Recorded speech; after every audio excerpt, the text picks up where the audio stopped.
आज हम एलआईसी के एक नए इंश्योरेंस प्लान धन वृद्धि के बारे में जानने वाले हैं, जिसका प्लान नंबर है 869। तो एलआईसी का ये जो इंश्योरेंस प्लान है वो एक वन टाइम इन्वेस्टमेंट प्लान है, यानी कि इसमें आपको फिक्स डिपॉजिट की तरह अपना एक साथ बड़ा अमाउंट जमा करना होता है कुछ टाइम पीरियड के लिए। अगर आप अपना एक साथ पैसा जमा करना चाहते हैं तो आप इस इंश्योरेंस प्लान को ले सकते हैं। इस प्लान की खास बात यह है कि इसमें आपको गारंटीड एडिशन मिलता है, यानी कि इसमें जो भी आपको बेनिफिट दिए जाएगी वो एलआईसी की तरफ से गारंटीड होगी। अगर हम बात करें एलआईसी के प्लान 917 की, जो कि है सिंगल प्रीमियम प्लान, तो उसमें भी आपको एक साथ पैसा जमा करना होता है, लेकिन उसमें आपको गारंटीड एडिशन का बेनिफिट नहीं मिलता है। उसमें आपकी पॉलिसी में हर साल बोनस ऐड किया जाता है।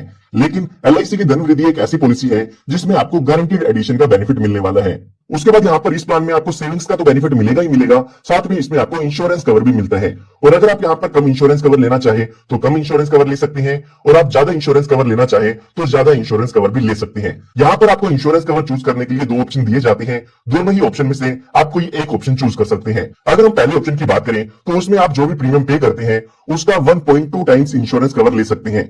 और अगर हम ऑप्शन 2 की बात करें तो उसमें आप जो भी टेबुलर प्रीमियम पे करते हैं उसका 10 गुना इंश्योरेंस कवर ले सकते हैं।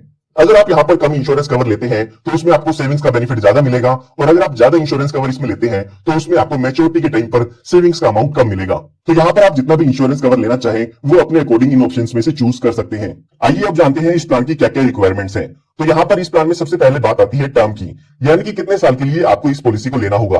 तो यहाँ पर एलआईसी की तरफ से 3 ऑप्शन दिए गए हैं। इन तीनों ही ऑप्शन में से कोई एक ऑप्शन आप चूज कर सकते हैं। तो यहाँ पर जो भी आप वन टाइम इन्वेस्टमेंट आप करना चाहते हैं वो 10 साल के लिए कर सकते हैं, 15 साल के लिए कर सकते हैं, या फिर 18 साल के लिए कर सकते हैं। इन तीनों ही ऑप्शन में से आप कोई भी एक ऑप्शन चूज कर सकते हैं। उसके बाद यहाँ पर बात आती है कि अगर आप 18 साल की पॉलिसी टर्म लेना चाहते हैं तो उसके लिए मिनिमम और मैक्सिमम एज कितनी होनी चाहिए। तो यहाँ पर अगर आप ऑप्शन 1 लेना चाहते हैं तो उसके लिए यहाँ पर एंट्री एज 90 दिन की दी गई है, और जो मैक्सिमम एज है वो यहाँ पर 60 साल की दी गई है, यानी कि 90 दिन के बच्चे से लेके 60 साल तक की एज के व्यक्ति 18 साल की पॉलिसी टर्म वाला प्लान ले सकते हैं। उसके अलावा अगर आप ऑप्शन 2 लेना चाहते हैं जिसमें आपको ज्यादा इंश्योरेंस कवर मिलता है, तो उसमें आपको एंट्री एज 90 दिन की मिलती है, और जो मैक्सिमम एज है वो यहाँ पर एंट्री की 32 साल दी गई है।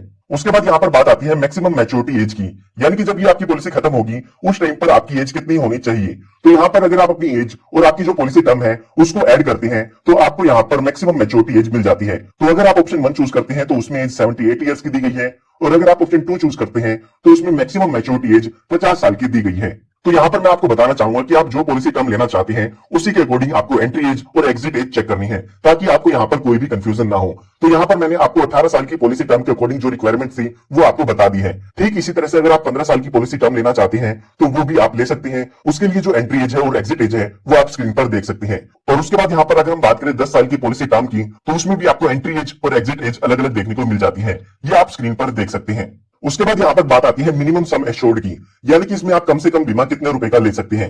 तो वो अमाउंट यहाँ पर दिया गया है 1,25,000 रुपए का। इसका मतलब ये नहीं है कितना अमाउंट पे करना होगा, इसके बेसिस पर ही आपका जो प्रीमियम है वो यहाँ पर कैलकुलेट किया जाता है। उसके बाद अगर हम मैक्सिमम सम एश्योर्ड की बात करें तो उसकी यहाँ पर आपको कोई भी लिमिट नहीं मिलती है। जो भी आपकी इनकम है उसके अकॉर्डिंग आप इस इंश्योरेंस प्लान को ले सकते हैं। आइए अब एक एग्जांपल लेके इस पूरे इंश्योरेंस प्लान को समझते हैं। तो एग्जांपल समझने के लिए मान लेते हैं जो आपकी एज है वो 30 साल की है, और आप यहाँ पर 10 लाख रुपए का इंश्योरेंस कवर लेना चाहते हैं। उसके बाद जो भी हमारे पास दो ऑप्शंस थे उनमें से कोई एक ऑप्शन सिलेक्ट करना होगा। अभी के लिए हम मान लेते हैं कि आप ऑप्शन 1 चूज करना चाहते हैं, जिसमें आपको आपके टेबुलर प्रीमियम का 1.2 टाइम्स रिस्क कवर मिलता है। साथ ही साथ यहाँ पर हमें 3 पॉलिसी की टर्म मिलती है, तो उन तीनों ही पॉलिसी टर्म में से हमें एक पॉलिसी टर्म सेलेक्ट करनी होगी। तो अभी के लिए हम मान लेते हैं कि आप 18 साल के लिए इस पॉलिसी को लेना चाहते हैं। तो यहाँ पर हमारे एग्जांपल के अकॉर्डिंग जो हमारी एज है वो 30 साल की हो चुकी है। पॉलिसी लेते समय हमें इस पॉलिसी के प्रीमियम की पेमेंट करनी होगी। तो यहाँ पर अगर आप 10 लाख रुपए का कवर लेते हैं तो उसके लिए आपको 7,94,450 रुपए का प्रीमियम पे करना होगा। ये प्रीमियम आपको पॉलिसी लेते समय एक साथ पे करना है। उसके बाद जो भी आपकी पॉलिसी टर्म है उतने सालों तक आपको वेट करना होगा। तो हमारी पॉलिसी टर्म 18 साल की है, तो 18 सालों के लिए हमें वेट करना है।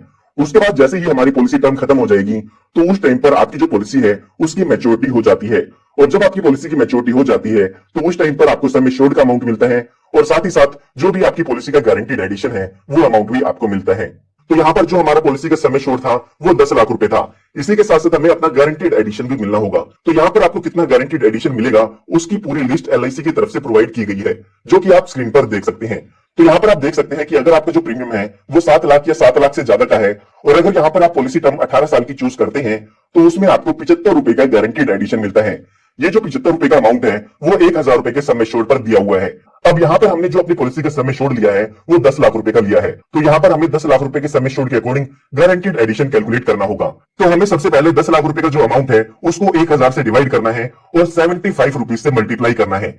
इससे जो हमारा 1 साल का गारंटीड एडिशन है वो कैलकुलेट हो जाएगा।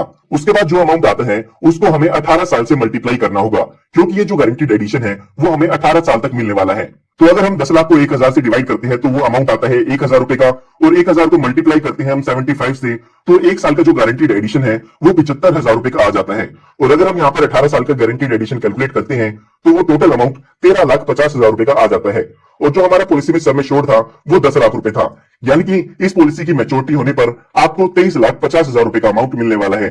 तो इस तरीके से आप भी ये जो मैच्योरिटी का अमाउंट है वो कैलकुलेट कर सकते हैं। अब आप स्क्रीन पर एक टेबल देख सकते हैं जिसमें अलग अलग एज दी हुई है, अलग अलग पॉलिसी टर्म दी हुई है। इसके अकॉर्डिंग यहाँ पर आप जान सकते हैं कि आपको कितना प्रीमियम पे करना है और कितना मैच्योरिटी का अमाउंट मिलना है। जो मैंने अभी आपको कैलकुलेशन बताई है वो आप यहाँ पर चेक कर सकते हैं कि हमारी जो एज थी वो 30 साल की थी, जो हमारा सम एश्योर्ड था वो 10 लाख रुपए था और हमने ऑप्शन 1 सेलेक्ट किया था। उसके बाद जो हमारा प्रीमियम था वो 7,94,450 रुपए का था, और जो हमारी पॉलिसी टर्म थी वो यहाँ पर 18 साल की थी। उसके अकॉर्डिंग जो हमारी मैच्योरिटी वैल्यू आएगी वो आएगी 23,50,000 रुपए की।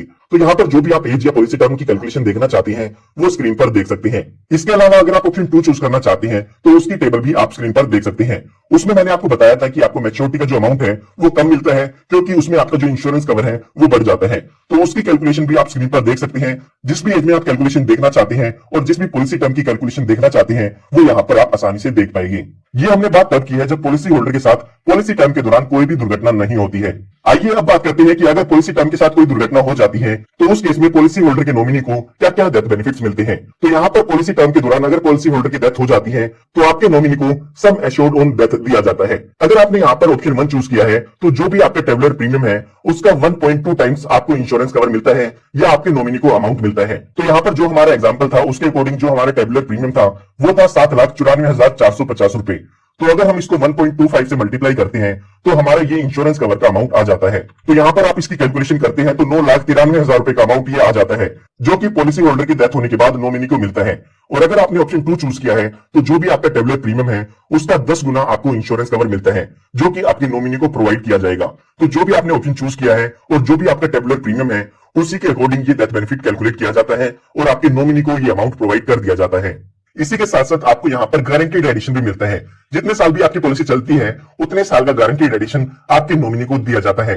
तो ये बात भी आपको डेथ बेनिफिट कैलकुलेट करते समय जरूर याद रखनी है। तो समझने के बाद यहाँ पर बात आती है कि इसमें आप कौन कौन से राइडर ले सकते हैं। राइडर का मतलब है कि इसमें आप कुछ एडिशनल बेनिफिट ले सकते हैं जिसके लिए आपको कुछ एडिशनल प्रीमियम पे करना होगा।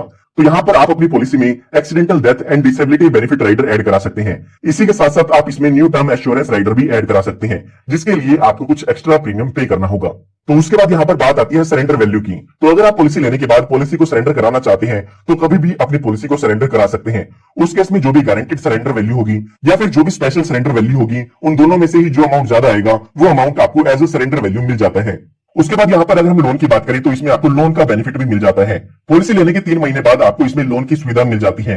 अब आपको इसमें कितना लोन मिलेगा उसकी टेबल आप स्क्रीन पर देख सकते हैं। इस परसेंटेज के अकॉर्डिंग आपको इसमें लोन मिल जाता है। यहाँ पर जो भी लोन होता है उसका इंटरेस्ट रेट आपको यहाँ पर पे भी करना होता है। तो मैं उम्मीद करता हूँ आपको ये वीडियो काफी पसंद आई होगी। अगर आपको ये वीडियो पसंद आई है तो इस वीडियो को लाइक जरूर कीजिएगा। साथ ही साथ अगर आप एक LIC एजेंट है तो ज्यादा से ज्यादा लोगों के साथ ये पॉलिसी शेयर करें ताकि आपको ज्यादा से ज्यादा कस्टमर मिल सके।